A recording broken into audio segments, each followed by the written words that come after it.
Welcome to Pages of the Multiverse, where every universe has a story. Here, we dive into the hidden corners of Marvel and DC Comics, exploring alternate realities, forgotten timelines, and the countless versions of your favorite heroes and villains. In this video, we will dive into the story of Ben Grimm, also known as the Thing from Earth-10243. On this Earth, the Thing releases the Venom symbiote and bond together to create the Venom Thing. What does this mean for the Fantastic Four? Benjamin Grimm was a hero to the world, but a stranger to himself, a man trapped in a body of rock, haunted by what he'd lost and what he could never get back. This is where the darkness truly began. In this video we look into the sad and dark story of the Thing from Earth-10243. This version of the Thing was first seen in What If Dark Venom #1, a part of the What If Dark series.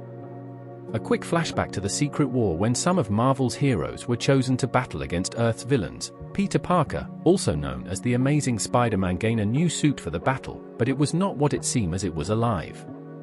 Reed Richards helped Spider-Man to remove the symbiote and keep it stored for research. After returning from a cosmic voyage, Ben expected a moment of peace and a quiet celebration. It was supposed to be the anniversary of the day he became the Thing. But when he stepped back into the Baxter building, there was no one there. Instead, on the cold surface of a lab table, sat a glass vial, pulsing, alive, whispering.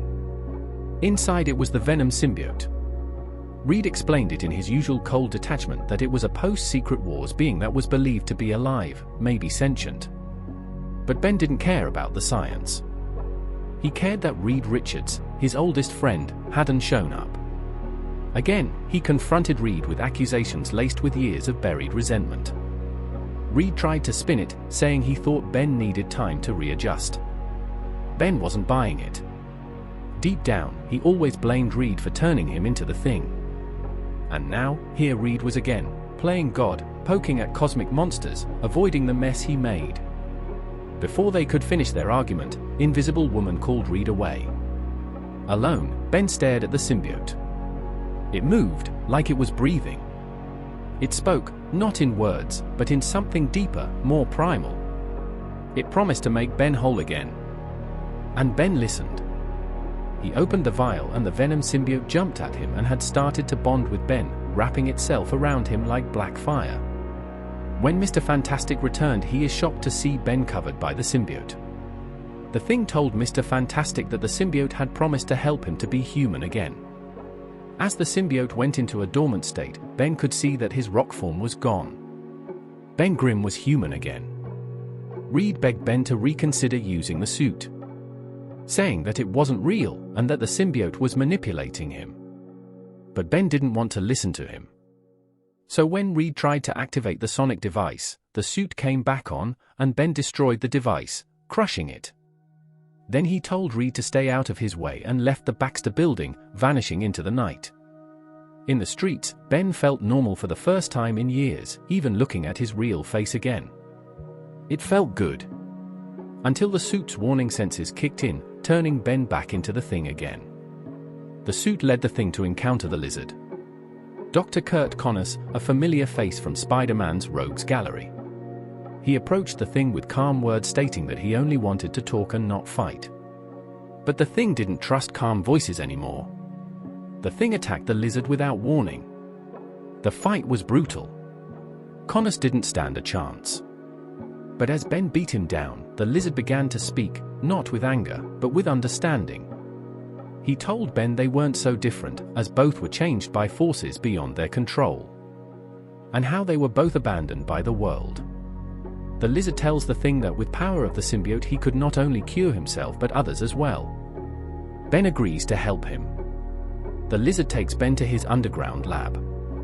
Connors tells Ben to step into a glass containment tube. The Lizard locks Ben inside the tube. Betraying Ben, he activates a sonic device removing the symbiote from Ben and takes the Venom symbiote for himself and turning himself into the Venom Lizard. With the symbiote removed, Ben starts to slowly revert back into his rock form. Meanwhile, in the Baxter building, the Lizard, now with the power of the Venom symbiote, he attacks the Invisible Woman and Mr. Fantastic. While Ben struggles to break the glass, The lizard continues to attack Mr. Fantastic. The invisible woman tries to save her husband but is killed in the process. Ben finally shattered the glass and quickly makes his way to the Baxter building. Reed, trying to fight back, uses his powers to wrap his arm around the neck of the lizard, but he bites off Reed's arm. The Thing arrives, but he was too late as the lizard kills Mr. Fantastic by biting his head off. Standing in the wreckage of the Baxter building, with the body of his best friend lying in front of him, the lizard tells the Thing that Reed was selfish and wanted the suit for himself. Blinded by rage, the Thing attacks the lizard, crashing through a window, and continued to beat down on the lizard with all his strength. Both men crash land on the ground. Once the dust was settled, it was revealed that Ben had won the fight, and now has control of the symbiote again. The Thing picks up the lizard by the head. The lizard asks the Thing that what would Reed Richards think if he kills him. Ben responds by saying that he doesn't know, as Reed was gone. Ben crushes the lizard's head, killing him instantly. Now, with the Venom symbiote fully bonded again, Ben Grimm is no longer a man. No longer a hero. He is now the embodiment of rage. He roars in anger at the world. Sadly, the world has lost the Thing that day, and gained something far, far worse. Thanks for watching. If you love multiverse stories, subscribe for new videos every week. Right here on Pages of the Multiverse.